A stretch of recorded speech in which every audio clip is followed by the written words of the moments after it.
그러면 이어서 우크라이나와 벨라루시 중간국 외교 전략에 대한 발표를 제가 계속 진행을 하겠습니다. 제 발표 뒤에는 국가안보전략연구원의 장세호 박사님께서 토론해 주시는 거로 하겠습니다.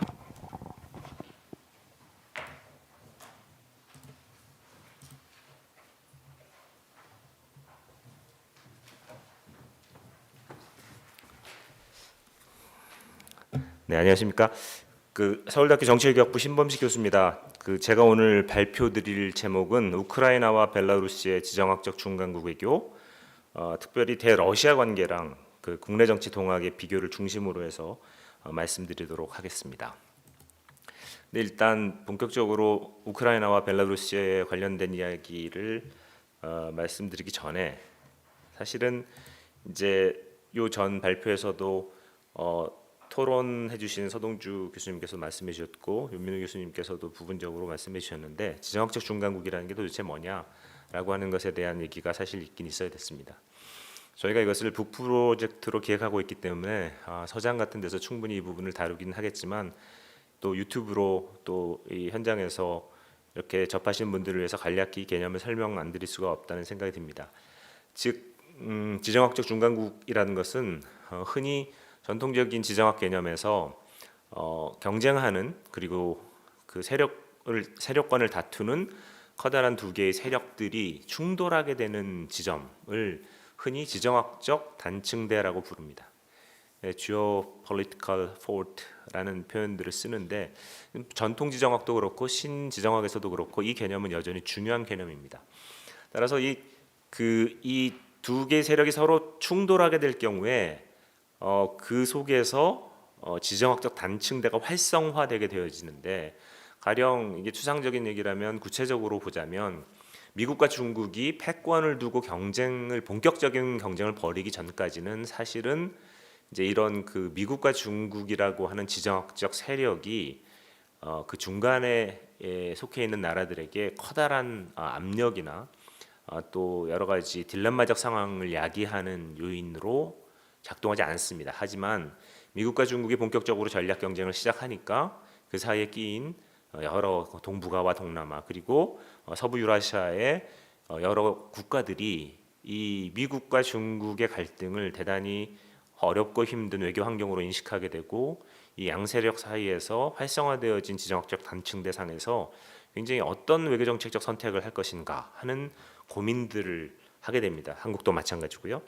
따라서 이 충돌하는 두 세력 사이에 끼인 이런 지정학적 중간국들의 딜레마적인 상황 때문에 우리가 지정학적 중간국 외교를 지금 살피는 것이고요. 그래서 이 국가들의 외교를 특별히 지정학적인 중간국 외교라고 하는 틀 속에서 저희들이 집중해서 연구를 하고 이것들을 비교함으로써 공통점과 차이점 등을 도출하면서 이런 국가들에 대한 외교 정책적인 이론적 실천적 함의를 살펴보는 것이 대단히 의미 있는 그리고 또 요즘 같은 시대에는 굉장히 중요한 요청이다라는 생각이 들어서 지정학적 중간국 외교를 연구하게 되었고요.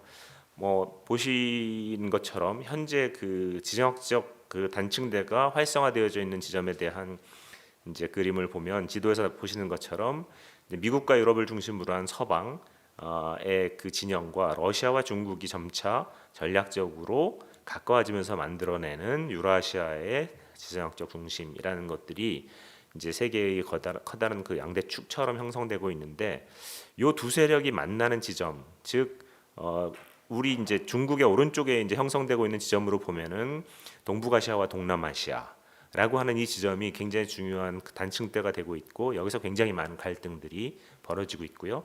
또 서부 유라시아 쪽으로 보면 러시아와 유럽 사이에서 만들어지고 있는 이 지점이 그런 또 지정학적 단층대의 갈등들을 잘 보여주고 있습니다.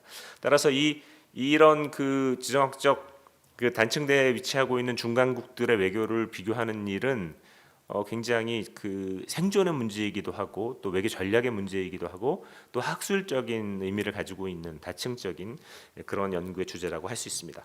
이런 문제 의식하에서 저는 우크라이나와 벨라루시라고 하는 두 나라를 택했습니다. 왜냐하면은 사실 소비에트 시절 또 그 이전의 제정 러시아 시절까지 올라가도 러시아, 우크라이나, 벨라루시는 동슬라브 3국이라고 해서 굉장히 밀접한 형제국가 같은 역할, 형제국가 같은 그 관계를 유지하면서 밀접하게 지냈는데 이제 소련이 해체되면서 각각 러시아, 우크라이나, 벨라루시로 독립을 했고 이 소위 말하는 동슬라브 3국의 그 뭐 맏형 노릇을 하는 러시아와의 관계가 우크라이나와 벨라루시 같은 경우 어떻게 러시아와 관계를 맺느냐 하는 문제가 독립 이후에 굉장히 중요한 문제로 작동하게 되었고요. 그래서 이런 이 러시아에 대한 정책이 상당한 차이를 보이면서 점차 상이한 노정을 겪게 되었습니다. 따라서 첫 번째 던지는 질문은 이런 굉장히 유사한 조건 하에 있었던 우크라이나, 벨라루시의 외교 노선이 어떤 변동의 과정을 거쳤느냐, 그리고 어떤 차이를 보이느냐라는 것이 첫 번째 질문이고요. 근데 이 질문보다 더 중요한 질문은 정말 상이한 차이를 보였다면 이런 상이한 외교 노선의 원인은 무엇이냐? 그 근본적인 원인이 어디 있느냐? 이것이 이제 근본적인 리서치 퀘스천이 되겠습니다. 그러면 이제 첫 번째 질문에 대해서는 일단 좀 상황을 설명하는 것이니까 전반적으로 좀 간단히 설명 올리도록 하겠습니다. 이 표가 워낙 좀 글씨가 작아서 보시기에 좀 편치 않으실 수도 있겠습니다만 개략적 줄거리를 말씀드리면 이렇습니다. 우크라이나는 독립한 이후에 이제 지금 그 포로셴코 대통령까지 치면은 총 5명의 대통령을 이제 겪었죠. 초대 레오니드 크랍추크, 그 다음에 쿠츠마, 그리고 이제 유셴코, 야누코비치, 그리고 포로셴코에 이루어지는 5명의 대통령을 겪는데 그 사이에 잘 아시는 것처럼 오렌지 혁명과 유로마이단이라고는 굉장히 중요한 국내 정치적인 변동을 겪습니다. 그래서 이 사건을 계기로 사실은 그 전과 후, 오렌지 혁명의 전과 후, 그 다음에 유로마이단의 전과 후가 상당히 상이한 외교적 노선을 겪게 되는 이제 그런 변동을 경험합니다. 아주 개략적으로 짧게 설명드리면 크랍추크 시기는 느슨한 유럽 정체성에 대해서 유럽에 대한 어떤 환상을 가지고 이제 그런 것들을 바탕으로 소비에트로부터의 해방에 대한 어떤 낭만적 감성이 강했던 시기였고 그래서 지역 통합을 위한 목표를 설정하지만 이를 달성하기 위한 도구나 제도적 메커니즘이 결여되었던 시기였습니다. 이제 그러던 그 시기를 94년까지 지나면서 94년에 출범한 쿠츠마 1기 2기를 거치면서 이 쿠츠마 대통령은 조금 유럽에 대한 막연한 환상보다는 구체적인 현실적 배경에 대한 관심들을 가지고 있었습니다. 그래서 유라시아 관점에서 우크라이나를 슬라브 정교의 문화의 대표자로 인식을 하면서 우크라이나의 주권 유지, 그 다음에 이런 것들을 위해서 또 여러 가지 국가 발전을 위해서는 러시아의 관계가 상당히 중요하고 CIS 내 입지를 잘 유지하는 것이 필요하다라고 하는 그런 외교 노선의 방향을 정하면서 다면적 외교를 통해서 균형적이지만 러시아와의 관계를 상당히 잘 관리하려고 하는 노력들을 했던 거죠. 그러니까 이제 그 크랍추크 시기의 어떤 낭만적인 서방 지향성이라는 것이 조금은 현실적인 유라시아에 대한 어떤 자기 중심성을 찾아왔던 건데 이게 이제 오렌지 혁명이라고 하는 이 사건을 통해서 이 우크라이나 내에서 완전한 서방 지향성이 강화되어진 그런 경험을 겪게 됩니다. 그래서 유시엔코 대통령 시기는 이제 부여되어지고 또 만들어가는 유럽 정체성이 우크라이나 내에서 강화되어진 시기였고요. 그래서 유럽 및 유로 대서양으로의 통합이라는 것이 대단히 우크라이나의 장래를 위해서는 필요하다라고 생각을 하고 이것을 강하게 이제 드라이브를 걸었던 그런 시기고요. 그 이후에 그러나 이런 친서방주의자 그리고 서구로의 통합이라고 하는 정책 자체가 이제 사실은 국내 정치적인 기반에서 상당히 이제 이 안정적인 기반을 마련하지 못하고 내부의 분열적인 양상 때문에 그 기반이 침식되어지고 또 엘리트 그룹 내에서의 분열과 엘리트 그룹의 일종의 커럽션이죠. 그런 문제들이 엮어지면서 그런 서방 동력이 약해지고 다시 우크라이나는 역시 이제 러시아나 유라시아 속에서의 자기의 어떤 그 방향을 모색하는 것이 중요하다라고 하는 이런 정서들이 이제 어느 정도 다시 새롭게 올라오는 상황에서 빅토르 야누코비치라고 하는 친러시아적 대통령이 정권을 잡고 서구와의 관계를 이제 관리는 하지만 러시아와의 관계를 빠른 속도로 개선해 나감으로써 전반적으로 또 이전과는 다른 모습을 보입니다. 그러나 이런 빅토르 야누코비치 대통령의 그 친러시아적인 정책의 전환 자체가 국민들로부터 완전한 지지를 획득하지 못하고요. 그 비교적 친러시아 그 지향을 보였던 우크라이나의 동쪽 지역과 친서방적 정체성을 보이는 우크라이나 서쪽 지역이 완전히 이제 분리되어지는 그런 상황이 벌어지는데 그 결정적인 계기가 유로마이단 같은 사태입니다. 물론 야누코비치 대통령이 사실은 이것을 제대로 못한 그런 부분도 있지만 우크라이나 내부에 가지고 있었던 이 분열적인 구도가 결국은 외교 노선 변동 과정에서 굉장히 중요한 역할을 하였다는 것을 볼 수 있습니다. 한편 벨라루시의 외교 노선 변동 과정을 보면 벨라루시는 91년 독립한 이후에 4명의 대통령을 이제 겪게 되는데요. 슈슈케비치, 루카셴코, 죄송합니다. 4명이 아닙니다. 2명입니다. 슈슈케비치 대통령 이후에 루카셴코 대통령이 총 6번의 임기를 가면서 가장 오래된 유럽의 독재자라는 별명도 얻고 있죠. 근데 이제 이 각각의 시기가 조금씩 차이는 있습니다. 90년대 초반에서는 소련 연방 해체 이후에 벨라루시 내에서의 자기의 이제 정체성을 찾아가려고 하는 노력들이 비교적 이렇게 로우 프로파일로 이제 진행이 됐고요. 러시아를 해방자이지만 동시에 침입자라고 생각하는 그런 이중적인 어떤 인식들이 존재해 있었고, 그러나 이 관계를 뭐 청산해야 될 대상이라기보단 이 두 가지가 공존하면서 우리가 그 속에서 우리는 살아갈 수밖에 없다라고 하는 이제 그런 종류의 조금은 소극적인 그런 인식들이 강했습니다. 그리고 이제 루카셴코 대통령은 그런 기본적인 출발점으로부터 시작해서 친러시아 정책과 그다음에 이제 러시아와의 국가 연합을 만들어내는 이제 그런 일련의 과정들을 통해서 서방 국가들 입장에서 보면 벨라루시가 독립국인가라고 하는 것에 대한 의문을 제기할 정도로 굉장히 이제 친러시아적인 행보를 보였던 건 사실이죠. 그렇지만 오렌지 혁명과 같은 색깔 혁명 같은 변화, 유로마이단과 같은 우크라이나의 변화라는 것이 역시 벨라루시에도 영향을 미쳤는데, 색깔 혁명의 경우에는 상대적으로는 영향을 덜 받았던 것 같고요. 그렇지만 최근에 있었던 유로마이단 이후에 러시아와 우크라이나 관계가 악화되어지는 과정과 그 이후에 우크라이나가 겪게 된 어려움 같은 것들을 보면서 과연 벨라루시의 진로가 어떤 식으로 가야 되는지에 대한 좀 본격적인 질문 같은 것들은 서서히 벨라루시 내에서의 공유되기 시작했고, 루카셴코 대통령 스스로도 이 부분에 대해서 조금 벨라루시 자체의 고유한 이익이 뭔가에 대한 이야기들을 본격적으로 모색하는 이제 그런 일들이 벌어졌습니다. 그래서 최근에 사실은 벨라루시 내에서 벌어지고 있는 루카셴코 대통령 이 재선 이후에 여러 가지 시위라든지 이런 것들을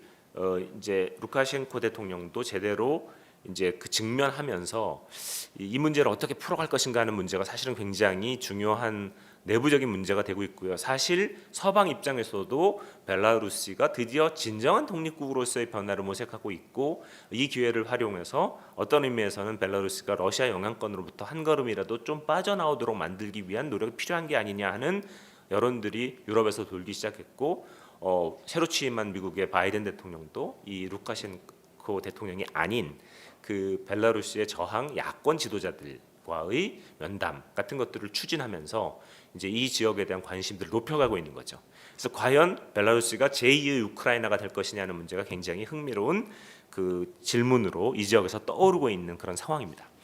그렇다면은 아주 복잡한 긴 내용을 짧게 말씀드리다 보니까 너무 이제 단축해서 말씀드린 부분이 있지만, 이걸 더 단축해서 두 개의 그림으로 보여드리자면, 이 지금 보시는 표에서 왼쪽은 우크라이나가 소위 말한 친서방과 친러시아라고 하는 이 X축과 그 다음에 내부적인 통합의 정도, 즉 외교 정책의 국내 정치적 기반이 얼마나 응집력 있게 잘 모여 있느냐, 안 그러면 외교 정책의 국내 정치적 기반이 굉장히 분산적이냐에 따라서 통합의 정도를 가지고 Y축을 설정해 봤을 때, 이제 이 몇 가지 이제 지표를 가지고 이제 제가 측정해 본 결과, 크랍추크 시기에 일종의 이제 통합도가 비교적 높고, 그렇지만 비교적 친러시아적인 친서방적인 경향이 강했던 출발점으로부터 시작해서 쿠츠마 시기에 조금 더 러시아 쪽으로 이동하고, 쿠츠마 2기에는 조금 더 가면서 러시아 쪽으로 다가가면서 이 분산도가 더 커졌던 거죠. 그랬다가 이제 유시엔코 정권 시기에 굉장히 다시 초창기 쿠랍추크 정권과 비슷한 정도로 친서방으로 끌어갔다가 야누코비치 때 다시 친러시아로 왔다가 그리고 다시 이제 이 지금 누구죠? 젤렌스키 정권에서는 친서방 쪽으로 갔지만 사실은 그 국내 정치적인 통합도는 굉장히 떨어져 있는 그런 식으로 굉장히 이 진폭이 큰 변화들을 이 우크라이나의 외교 노선이 보여주고 균형점이 이렇게 심하게 변동되고 있는 것을 보여주고 있고요. 근데 거기에 비해서 벨라루스는 비교적 통합 정도가 높은 수준을 유지하고 있지만 친러시아와 조금은 자주적인 의미의 그 변화를 시도하고 있는 그래서 이 범위가 아주 크진 않지만 천천히 자기 방향을 모색하고 있는 이런 변화의 다른 양상들을 보여줍니다. 그렇다면 시간이 많이 갔는데 좀 더 중요한 왜 이런 차이가 있었느냐라고 하는 것을 대외적 환경에서 찾을 것인가 대내적 환경에서 찾을 것인가라고 하는 커다란 그 접근법으로 봤을 때 여러 가지 검토한 결과 결국 우크라이나와 벨라루시 외교 노선의 차이는 대내적인 원인에서 그 차이가 나왔다는 결론에 이르게 됐습니다.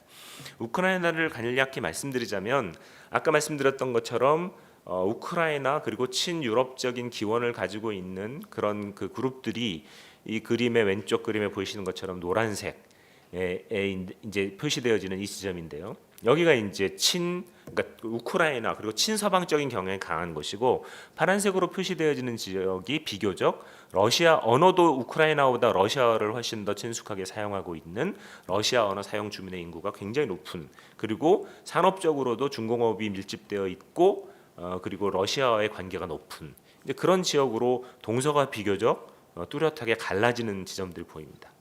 그런데 민주화라고 하는 과정 자체는 뭐 잭 스나이더나 맨스필드 같은 사람들의 연구에 의해서 이미 민주화의 역설이라고 하는 이야기들이 나왔죠. 민주주의 자체는 국가의 그 외교 정책을 평화적으로 이끌어가는 경향이 있다라고 하지만 민주화 과정 자체는 그 과정의 정체성의 정치의 발현으로 인해서 사실은 외교 정책을 굉장히 호전적으로 가져올 가능성이 있다라고 하는 이제 그런 연구 결과들이었는데요.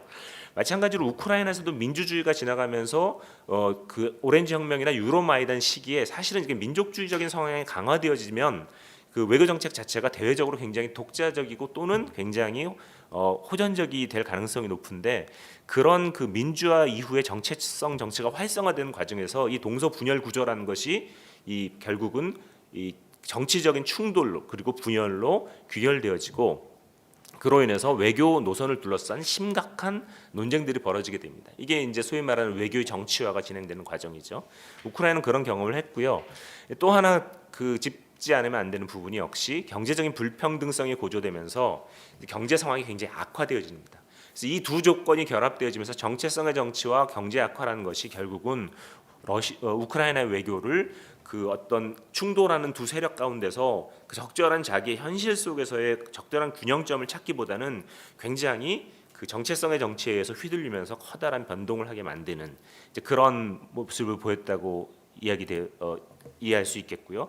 벨라루스 같은 경우에는 비교적 민족 정체성에 대한 뚜렷한 그 집착 같은 것들이 많지 않은 데다가 비교적 좀 사람들이 수능적이고 수동적인 대중의 어떤 특성을 가지고 있고요. 그리고 굉장히 아픈 경험들이 있습니다. 그 2차 세계 대전이나 그 과정에서 많은 그 폴란드에 의한 또 러시아에 의한 여러 가지 그 역사적으로 이제 참혹한 여러 가지 일들을 겪었는데 그런 문제들을 잊지는 않지만 그런 것들을 이렇게 처리해가는 과정을 보면 굉장히 격한 반응보다는 굉장히 차분한 속에서 의미들을 이렇게 닦아내는 그런 좀 성격들을 가지고 있는 것 같아요.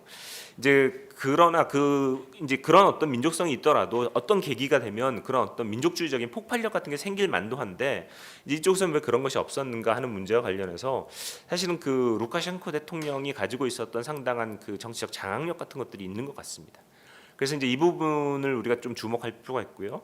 또 하나는 지금 루카셴코 대통령이 쭉 취해왔던 일련의 과정들이 좀 실리라고 하는 부분에 바탕을 뒀을 때 현재는 무리한 서방으로의 진입보다 러시아와의 일정한 관계 속에서 우크라이나, 벨라루스의 경제적인 안정을 추구해가는 것이 이제 좀 더 이 벨라루스엔 유리하다라고 하는 이런 판단에 대해서 비교적 국민들이 동의를 해준 부분이 있습니다. 그래서 이 뒤에 그 당시 표를 보시면 1990년대 벨라루시랑 우크라이나의 GDP 성장률을 비교를 해보면 사실은 우크라이나는 굉장히 좀 이 널뛰기가 있었습니다. 거기에 비해서 벨라루시는 비교적 마이너스 성장 없이 러시아의 관계 속에서 러시아의 경제가 확장되어질 때 같이 편승해서 확장되어지고 러시아가 어려워질 때 같이 어려워졌지만 그래도 우크라이나처럼 이렇게 마이너스로 돌아서거나 이제 그러지 않고 선방을 하는 위기적 상황에서 선방을 하는 그런 이제 모습들을 보이는 거죠. 따라서 이런 것들을 보면서 결국은 이 비슷한 지정학적 이 상황에 노출되어 있었던 벨라루시와 우크라이나가 왜 상이한 균형점의 그 널뛰기와 비교적 안정적인 변화라고 하는 이 상이한 노선의 변화를 보였느냐라고 했을 때 이 문제는 외부적인 조건이 상이해서라기보다는 어쩌면 그 내부적인 그 정체성의 동학과 경제 상황 그리고 이 둘이 함께 맞물리면서 만들어내는 내부적인 외교 정책의 국내 정치적 기반이 얼마나 안정적이었는가 또 합의 정도가 얼마나 높았는가에 따라서 달라졌다라는 결론에 도달할 수 있었습니다. 그 벨라루시 최근 변화하는 데 대해서 아주 짧게 한 말씀만 드리면 그럼에도 불구하고 벨라루시가 최근에 많이 변하고 있죠. 주체적인 어떤 민족 정체성 형성을 위한 노력들도 나오기 시작했고 또 야권들이 본격적으로 목소리를 높이기도 시작했고요. 그리고 최근 들어서는 러시아의 정치가 사실은 그 이전에 비해서 훨씬 더 경직적으로 감에 따라 러시아에 대한 정서도 서서히 이제 그 반러시아적인 정서가 올라가고 있는 상황을 보여집니다. 게다가 구심점으로 작동해왔던 루카셴코 대통령 스스로도 국내 정치적인 변동에 대해서 인식할 뿐만 아니라 러시아의 서방의 관계의 이제 알력이 심해지는 과정 속에서 이런 그 자기의 국내 정치적 기반과 벨라루시의 노선에 대해서 서서히 생각들이 바뀌어가는 과정들을 보이고 있는 것 같습니다. 그리고 이제 그 서방의 대러 경제 제재가 장기화되어짐에 따라 러시아 일변도의 경제 의존성이 점차 벨라루시 경제에 대한 압박을 높여감에 따라서 서서히 좀 더 독립적인 노선으로의 변화 같은 것들을 시도할 가능성이 있고 그래서 향후 바이든 행정부 시기 미러 관계를 예측하는 데 있어서 벨라루시 이슈는 굉장히 중요한 그 주목해 보아야 할 포인트로 되고 있다는 정도를 말씀드릴 수 있겠습니다. 결론입니다. 중간국 외교 노선을 결정하는 이제 국내 정치적 동학의 중요성에 대해서 제가 이제 말씀드렸고요.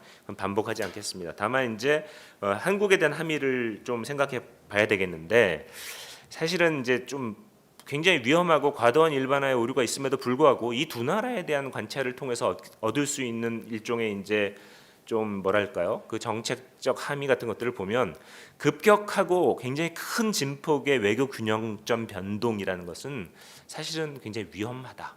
굉장히 취약한 그 외교 환경 하에 국가를 노출시킬 수 있다라고 하는 이 위험성에 대한 그 함의가 좀 있는 것 같습니다. 좀 여러 가지 고민할 지점이죠. 두 번째, 이제 새롭고 창의적인 중간국 외교를 그 모색하더라도 이게 굉장히 신중하게 급격한 변동보다는 굉장히 신중하게 단계적으로 모색하는 게 필요하겠다라는 생각을 하게 됐고요. 그다음에 이제 분단 구조에서 협력적 공존을 모색하면서도 네트워킹을 강화하는 전략이 균형점 관리의 근거를 강화하는 데 있어서는 되게 중요할 수 있다라는 거죠. 즉 이제 우리 남북 구조 속에서 이제 서로 갈등하고 있는 상황에서 이게 사실은 이 주변 국가의 네트워킹을 어떻게 하느냐에 따라서 이 관계가 사실은 좀 달라질 수 있다라는 측면들이 있고요.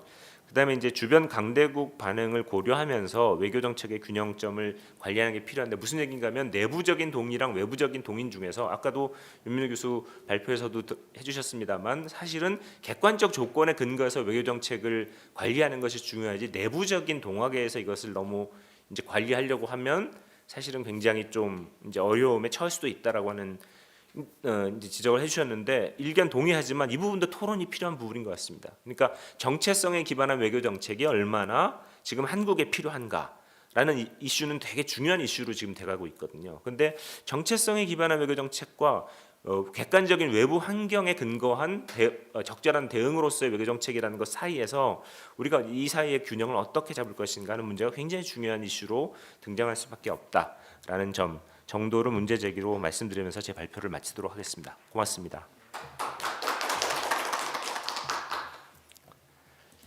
장세호 박사님 토론 부탁드립니다.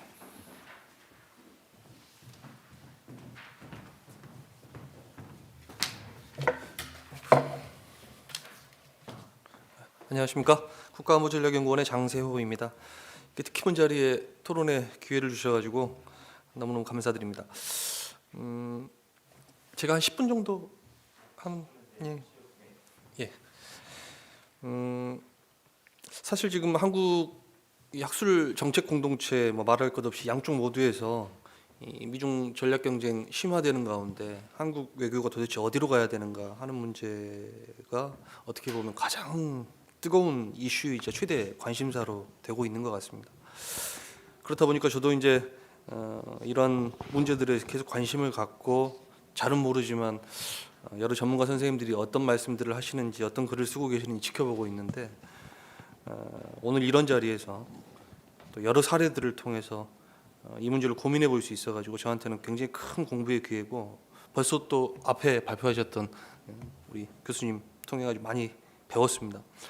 무엇보다 또 제가 오늘 토론하게 될 이 주제는 제가 볼 때 저희들한테 굉장히 중요하고 함의가 많은 그런 나라 사례인 것 같아요. 일단 제가 꼭 러시아를 전공해서가 아니라 이 우크라이나 벨라루시 사례가 이 북 프로젝트 전반에서 갖고 있는 문제 의식을 들여다보는데 또 굉장히 중요한 개념으로 제시하고 계시는 중간국 또는 중간국가 또 지정학적 단층대 뭐 이런 부분들을 우리가 들여다보는데 매우 적절한 사례 같다 이런 생각이 들었고요. 그것은 이제 무엇보다 이 두 나라가 처한 여러 가지 상황 또 지리적인 위치라든가 또 체제 전환에 착수했던 시기 뭐 이런 부분들을 고려해 볼 때 그런 측면들이 있고 또 이 두 나라가 재미있는 것은 아까 뭐 심원식 교수님께서 잘 설명을 해주셨습니다만 저도 이제 페이퍼를 보다 보니까 더 느끼게 됐습니다만 굉장히 상이한 길을 가게 되었기 때문에 많은 우리에게 고민할 거리들을 던져주는 그런 사례라고 생각합니다. 그래서 이제 다시 돌아가자면 한국의 입장에서 앞으로 어떻게 해야 될 건가를 고민하는데 굉장히 좋은 사례였다. 뭐 그렇게 생각이 되었고요. 또 하나는 심원익 교수님께서 발표의 과정에서 또 이 글에서 잘 설명을 해주셨지만 이 두 개의 중요한 사례의 국가들이 이 탈냉전기에 그러니까 체제 전환기에 어떤 이 외교 노선을 선택해 왔고 구사해 왔는가를 굉장히 잘 설명해 주고 계셔가지고 굉장히 가치 있는 연구라고 저는 생각을 하고 있습니다. 그리고 이제 무엇보다 이 두 개 국가가 보여주고 있는 외교 노선상의 이 차이, 이른바 상이성의 가장 중요한 원인으로 이제 이 국내적인 요인을 제기를 하고 계시잖아요. 아까 말씀하셨던 것처럼 이 내부의 균열의 정도가 어느 정도인지 또 이 정체성 정치가 어느 수준에서 이루어지고 있는지 하는 문제가 바로 이 두 나라의 차이를 결정지었다라고 하는 부분도 우리에게 많은 시사점을 준다고 생각하고 저 역시도 굉장히 동의가 되었습니다. 읽으면서 전적으로 동의를 하면서 다만 여기서 질문을 한 가지 조금 드려보고 싶은 게 읽다 보니까 이제 이런 결정적인 요인이었다는 데 대해서는 적극적인 동의를 하면서도 혹시 이 대립하는 경쟁하는 이 두 개의 세력이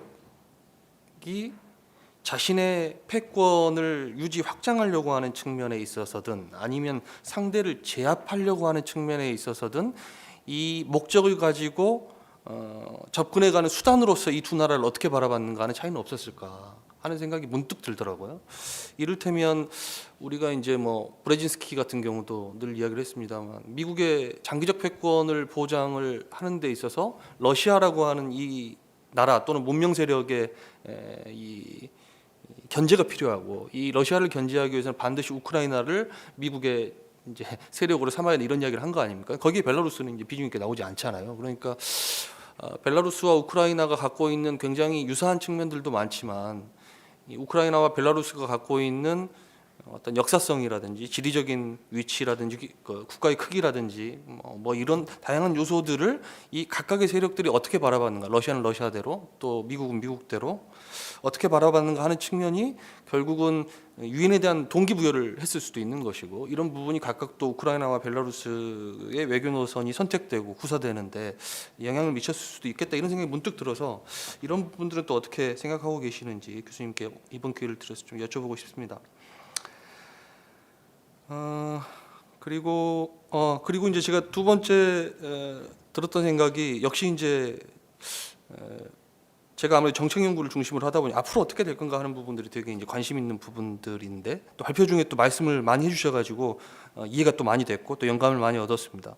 그런데 이제 벨라루스 관련한 이야기인데 결국 이제 그동안 벨라루스가 어떻게 보면 철저한 친러시아적인 입장을 보여왔단 말이죠.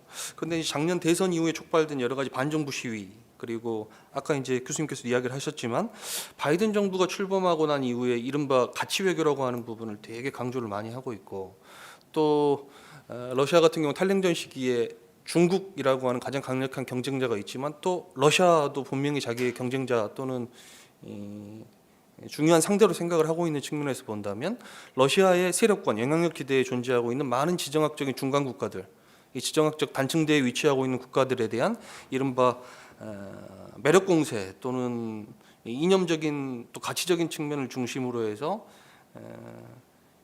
영향력을 확장하고자 하는 시도들이 되게 많이 이루어질 거라고 생각을 하고 있고 또 러시아도 여기에 굉장히 애를 먹을 것 같아 보이는데 제가 볼 때 교수님께서는 정말 이 벨라루스의 문제가 벨라루스의 정정 문제가 향후 어떻게 될 것인지 뭐 시간이 조금 허락하신다면 저희들에게 좀 들려주시면 굉장히 좋을 것 같고 또 하나는 이제 결국은 루카셴코의 선택도 그랬고 푸틴의 선택도 그랬습니다만 루카셴코가 없는 벨라루스가 보여줄 불확실성에 대한 두려움이 있었던 것이고 또 우크라이나 사례 경험 또 교훈이 있기 때문에 루카셴코의 점진적이고 단계적인 퇴장 시나리오를 둘 다 지금 생각을 하고 있는 것 같고 또 거기에 보면 헌법 개정 같은 헌법 개혁이라고 표현하고 있습니다만 그런 문제들이 굉장히 중요하게 영향을 미칠 텐데 이렇게 단계적으로 변화하게 된다면 결국은 이런 정정 불안에도 불구하고 결국 벨라루스는 친러시아적인 세력으로 남아 있을 것인지 아니면 또 이제 이런 고민을 제기하는 사람들도 있더라고요. 이번에 결국은 푸틴이 과감하게 루카셴코를 지지해 준 거 아닙니까? 그러면 반정부 세력들의 입장에서 본다면 저 가혹한 선거 부정을 저지르고 악행을 저지르고 있는 루카셴코를 뒤에서 실제로 비호하고 있는 게 러시아가 아니냐. 그래서 러시아에 대한 반정부 세력이 우크라이나하고는 다르게 벨라루스에서는 굉장히 푸틴에 대해서 또는 러시아에 대해서 긍정적으로 생각하는 경향이 높았는데 이번에 러시아의 선택을 두고 반러시아적인 감정이 조금 커지지 않는가 하는 그런 우려를 또 표시하는 전문가들도 있었던 것 같습니다. 그래서 이런 부분을 종합해 본다면 결국은 아까 말씀하신 물음표를 던져주셨습니다만 잠정적으로라도 교수님께서 어떻게 좀 벨라루스가 외교 노선들을 선택해 갈지에 대해서 말씀해 주시면 좋지 않을까 생각이 들었고요. 여기와 관련해서 또 재밌는 또 고민거리가 갑자기 떠올라서 제가 또 급하게 메모를 했는데 아까 말씀하셨던 것처럼 보통 민주화 이후에 이제 특정 국가가 자기 외교 노선의 독자성이라든가 이 공세성이라고 해야 될까요? 뭐 호전성이라고 해야 될까? 이런 부분이 강화되는 이론적으로 보면 측면이 있다고 말씀하셨는데 또 재밌게 또 키르키스도 지금 굉장히 정정 불안이 있고 지금 왔다 갔다 하고 있는데 그럼에도 불구하고 키르키스는 또 굉장히 친러시아적인 입장을 계속 고수하고 있어서 이런 부분 또 어떻게 봐야 할지 여쭤보고자 합니다. 저한테 남은 시간이 이제 얼마 안 남아가지고 정책적 시사점 관련한 이야기를 좀 잠깐 하고 마쳐야 할 것 같은데 저는 굉장히 재밌게 읽었습니다. 아까 제가 이제 이 사례의 흥미로움의 측면에서도 마찬가지, 우리에게 줄 시사점 부분도 마찬가지인데 교수님께서 제시해 주신 세 가지 시사점 모두가 정책 부분을 담당하고 연구하고 있는 제 입장에서는 굉장히 흥미가 있었습니다. 특히 두 가지가 재미있었는데 첫째는 이제 급격한 편승 파트너의 이 변경 문제라든가 지나치게 경사된 관계 설정을 지향해야 된다라는 이런 포인트가 굉장히 저도 동감도 되었고 많은 영감을 주셨던 것 같습니다. 그 부분에 있어서 특히 우크라이나하고 우리하고 유사성이 있는 게 뭐냐면 우크라이나가 이 내부 균열이 굉장히 심하잖아요.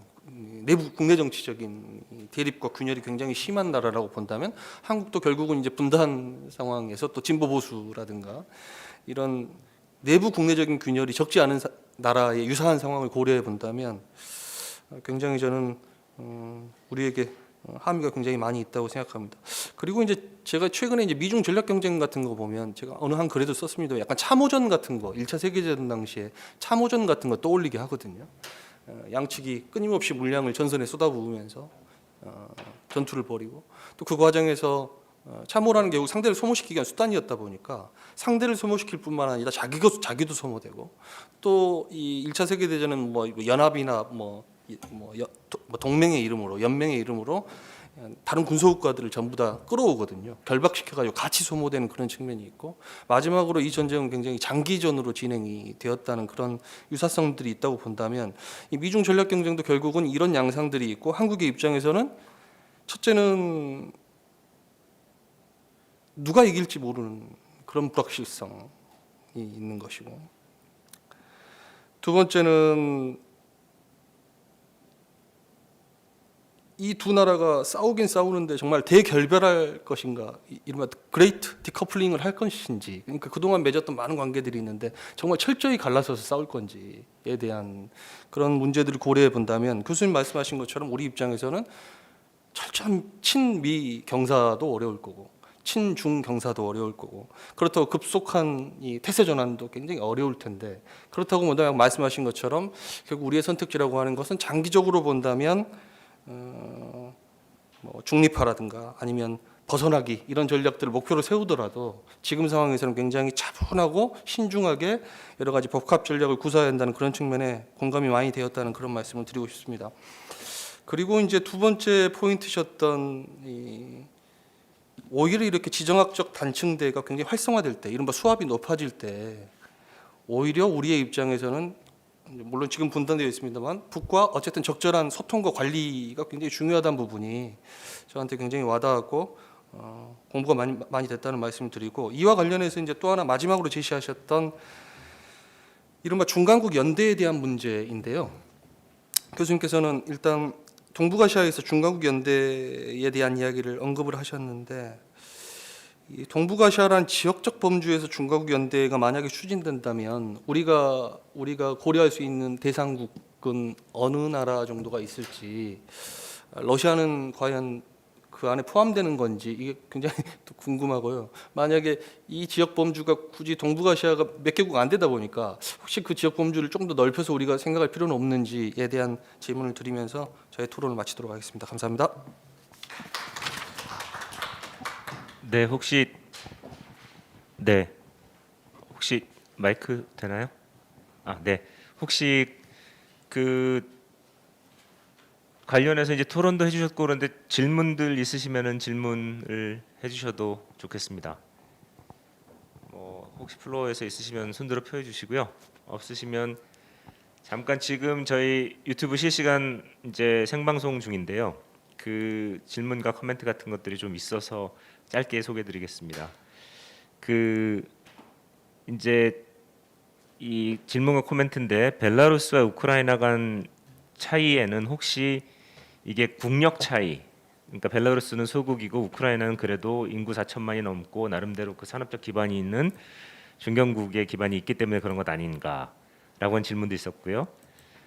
따라서 그 소국 같은 경우에는 국론 통합에 유리하고 후저는 국론 분열이 다소 필연적으로 보이는 지정학적 요인은 없을까요? 하는 질문을 해주셨고요. 그다음에 이제 한반도 관련해서 그 남북 간 이 단층선에 더해서 지정학적 단층대가 겹치면서 이중적인 단층선이 한반도에 형성되고 있다라고 하는 이 사실이 우리 문제를 더 복잡하게 아니냐 하는 코멘트도 있으셨습니다. 좋은 의견 주셔서 감사하고요. 그리고 이제 조금 현실적으로는 만약 그 발표자 의견대로 간다면 미국과 우리가 전반적으로 좀 더 친밀한 관계를 유지해 왔는데, 이게 이제 친서방 노선에 가깝다고 볼 수 있겠는데, 그렇다면 벨라루스와 비슷하게 우리도 급격한 변동보단 어떤 친서방, 그러니까 우리 입장에서 보면 친미적인 외교 노선을 유지할 경우 이제 국내 정치 불안정을 더 적게 가져올 수 있는 것이냐라는 식의 그 역으로 또 미치는 영향에 대한 질문도 있었습니다. 제가 뭘 잘못 단추를 건드렸나요? 갑자기 조용하던 채팅방이 확 뜨거워지는 거 보니까 한국 외교에서 이 문제는 굉장히 중요한 문제인 것 같습니다. 네, 그럼 제가 정말 죄송합니다. 이렇게 사회자 했다 이렇게 왔다 갔다 해서 죄송한데요. 그러면 제가 저기 가서 발표하고 마무리하도록 하겠습니다.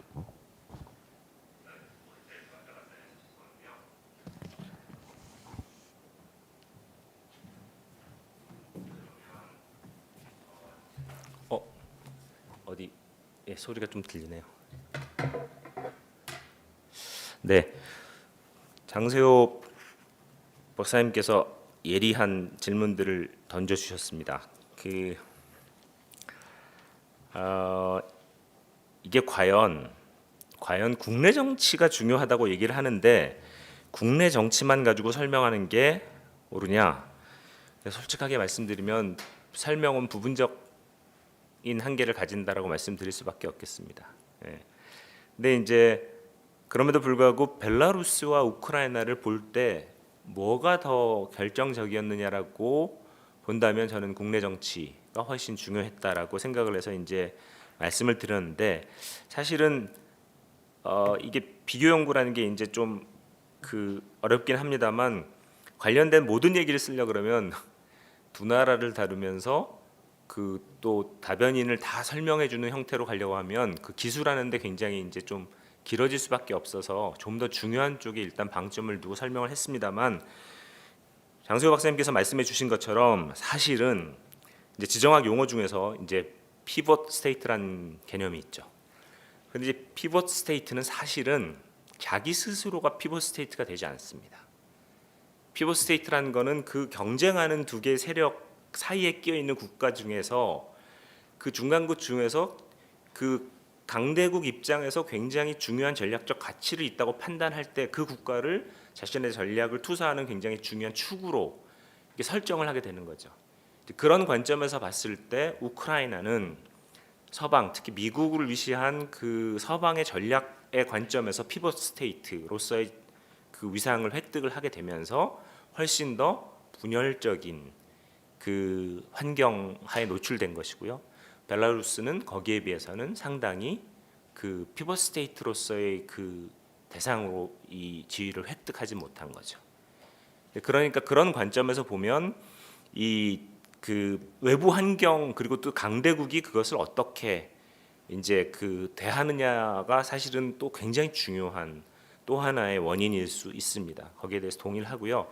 그래서 이 부분을 어떻게 좀 잘 보완해서 넣을까 하는데 지금도 두 나라를 설명하다 보니까 이제 글이 길어졌는데 또 다른 부분을 더 서술을 해야 되니까 더 길어지는 부분이 좀 두렵긴 합니다만 잘 좀 정리해서 그런 내용들을 보충하도록 하겠습니다. 그 연장선상에서 말씀드리면 그렇다면 지금 가치 외교를 앞세우는 바이든 행정부의 그 야권 지도자들 면담이라든지 그리고 길게 봐가지고 이 벨라루스를 미래의 러시아와의 관계에 있어서 또 다른 전선 내지는 피벗 스테이트로 규정하면서 전략적인 변화를 미국이 시도하게 될 가능성은 없겠느냐. 이게 이제 굉장히 중요한 지점인데요. 저는 미국이 러시아와의 관계를 조금이라도 관리하고 안정을 유지하는 것이 중국과의 관계에서 그 미중 전략 경쟁에서 조금 더 자신의 힘을 비축하면서 그 분산하지 않고 집중할 수 있다고 생각한다면 이 벨라루스를 피벗 스테이트로 만들면서 전선을 양쪽으로 확대해 나가는 일들을 하는 것이 미국 전략에 그렇게 유리해 보이지 않는다라는 생각을 하고 있습니다. 그래서 이 부분은 바이든 행정부가 굉장히 고민스럽게 카드가 활성화될 수 있다라는 가능성은 언제라도 열어 보이지만 이걸 본격적으로 활성화시켜서 러시아와의 싸움을 걸 것이냐라는 부분에 대해서는 조금 유보적인 입장입니다. 그래서 아마 바이든 행정부는 미중 전략 경쟁이 어떻게 되어 가느냐에 따라서 여기에 좀 더 많은 역량을 집중해야 한다면 러시아와의 갈등과 경쟁을 조금 더 고조시키는 일에 대해서 조금은 조심스럽게 반응할 가능성이 있다라고 저는 생각을 하고요. 그래서 뒤쪽에 주셨던 질문에 그렇게 답을 드리고요. 마지막으로 그 여러 가지 이제 그 정책적 함의와 관련해서 중간국 연대에 대한 질문을 주셨는데요. 그 사실은 이제 지정학적 단층대 동쪽 라인에서 이 동북아 동남아에 연결되어진 부분에서 사실은 저는 거의 대부분의 국가가 지정학적 중간국에 해당되어진다고 생각합니다. 왜냐하면 미국과 중국이 중심축이고 이 두 개의 국가와는 모두 다 관계를 어떤 식으로 맺고 있잖아요. 중간국들이. 근데 저는 심지어 저희 프로젝트가 보여주는 것처럼 이게 글로벌한 경쟁 구도가 있지만 지역적 경쟁 구도도 있습니다. 그런데 글로벌한 경쟁 구도가 지역적 경쟁 구도와 반드시 일치하는 것은 아닙니다. 무슨 말씀을 드리는가 하면 글로벌한 경쟁 구도에서는 미국과 중러가 대립 구도를 보이고 있지만 동북아시아라고 하는 경쟁 구도에서는 러시아와 중국이 미국과 경쟁하는 구도보단 러시아가 훨씬 제3자적 입장에서 뭔가 제3의 역할 내지는 중간적 역할을 하려고 하는 전략적 지향을 보여주는 측면들이 있습니다. 만약에 그런 관점에서 이해를 한다면 러시아의 입장은 비록 러시아가 강대국이지만 중간국 외교의 특성을 보여줄 수 있는 거죠.